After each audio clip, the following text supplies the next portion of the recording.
¿El caso del IEM puede cambiar la forma que actúan todos los organismos electorales del país?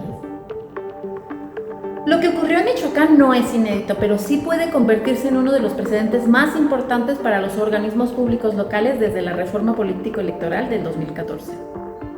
Y les explico por qué. El pasado 19 de junio, el Consejo General del INE removió al consejero presidente y a 4 consejerías del Instituto Electoral de Michoacán. La razón fue, según el INE, es que esas 5 personas aprobaron el nombramiento de una persona encargada de despacho del órgano interno de control sin tener facultades para hacerlo, ya que la Constitución y la legislación local establecen que quien designa a la persona titular de ese órgano es el Congreso del Estado. Esa es la postura del INE. Y es importante decirlo porque para analizar un asunto con objetividad primero hay que entender los argumentos de ambas partes. Ahora bien, aquí comienza la parte interesante, porque nadie está discutiendo quién designa al titular del órgano interno de control. Lo que se está discutiendo es otra cosa. ¿Qué pasa cuando ese órgano se queda sin titular y la ley no dice quién debe hacerse cargo temporalmente?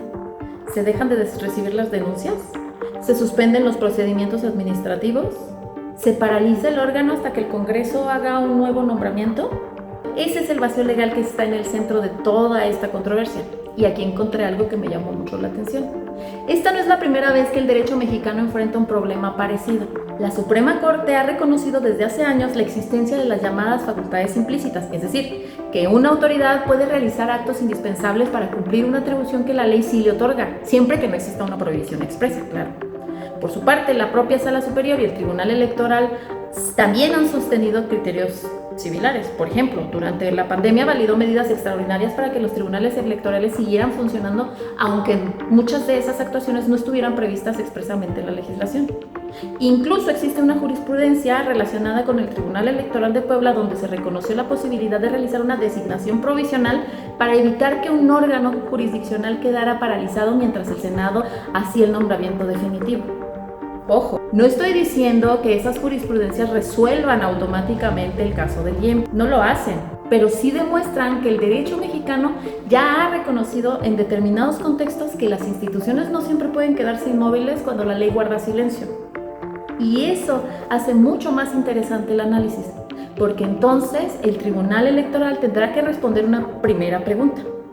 ¿El criterio sobre las facultades implícitas también puede aplicarse en este caso? Y hay una segunda pregunta que en mi opinión es todavía más importante.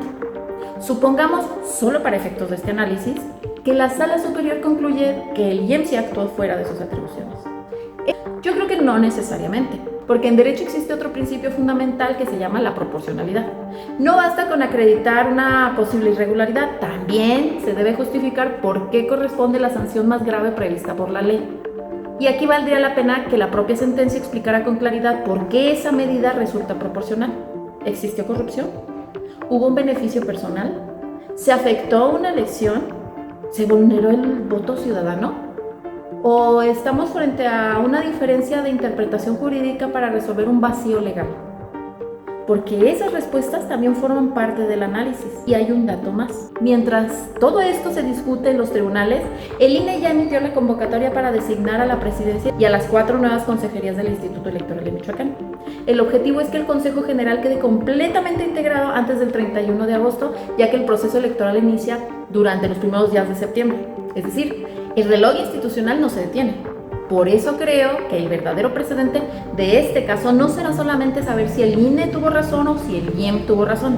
El verdadero precedente será conocer cuál es el margen de actuación que tienen las autoridades cuando enfrentan un vacío normativo y qué criterios deben seguir los tribunales para decidir cuándo la sanción más grave del sistema electoral resulta verdaderamente proporcional.